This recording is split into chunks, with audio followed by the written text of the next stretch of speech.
Bienvenue dans ces moments de réflexion autour des pourquoi. Aujourd'hui, j'aimerais vous parler d'un sujet essentiel, la prière. Pourquoi faire la prière ou pourquoi prier?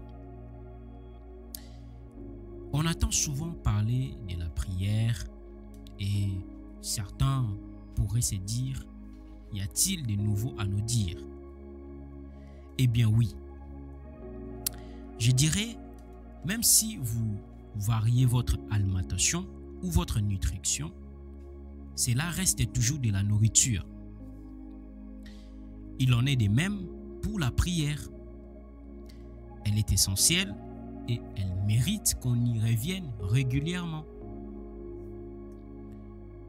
Donc, réfléchissons ensemble un instant. Qu'est-ce que la prière? La prière est définie comme une communication avec Dieu, mais elle peut prendre les diverses formes. La prière d'adoration, la prière de louange, demande, intercession, action de grâce ou simplement un moment de silence dans la présence de Dieu. Dans la Bible, dans 1 Thessaloniciens chapitre 5, le verset 17, la parole de Dieu nous encourage de prier sans cesse. Il est écrit « prier sans cesse ». Ce qui suggère que la prière est plus qu'un simple rituel. C'est donc un état d'esprit. Alors, pourquoi prier? Pourquoi dois-je prier? La prière est essentielle pour plusieurs raisons. Je vais vous en citer 3. Premièrement, la prière, elle nous permet de cultiver une relation personnelle avec Dieu. Tout comme dans toutes les relations, la communication est la base. Une relation sans la communication, c'est une relation morte.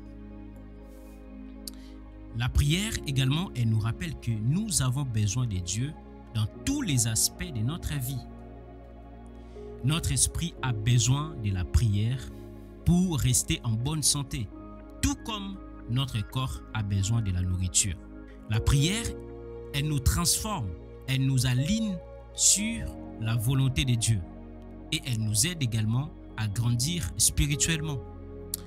Alors, quel est le but de la prière? Le but de la prière n'est pas seulement d'obtenir des réponses à nos demandes. Ah bien oui, ce n'est pas comme déposer un courrier à la poste et entendre une confirmation des réceptions pour être certain que Dieu nous a entendus.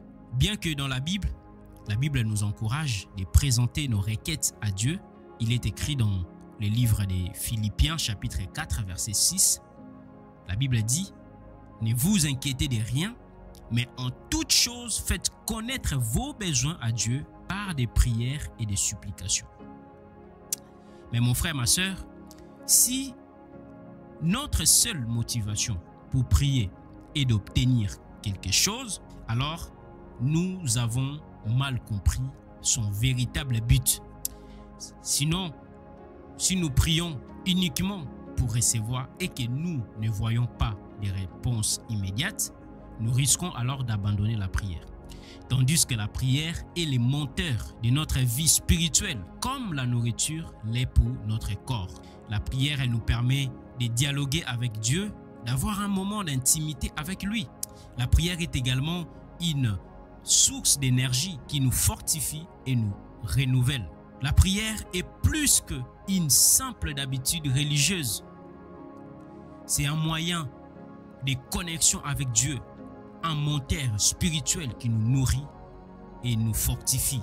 Alors, j'aimerais nous encourager, prenons donc le temps de prier, non par obligation, mais prions avec confiance et foi, sachant que Dieu nous aide et il nous écoute et il répond selon sa volonté. Ce n'est pas à nous d'obliger Dieu de nous répondre. La Bible dit que c'est lui qui connaît les temps. C'est lui qui gère les temps. C'est lui qui sait quand est-ce qu'il va répondre à nos prières. Ce n'est pas à nous d'obliger Dieu de répondre à nos prières, mais c'est lui-même qui sait quel moment répondre à nos prières. En priant, nous reconnaissons notre dépendance envers Dieu. Nous ouvrons nos cœurs à son amour et à sa sagesse. Alors mon frère, ma soeur, aujourd'hui ma prière pour vous est que Dieu nous aide, vous aide à avoir une vie de prière profonde et sincère. Que le Seigneur vous bénisse.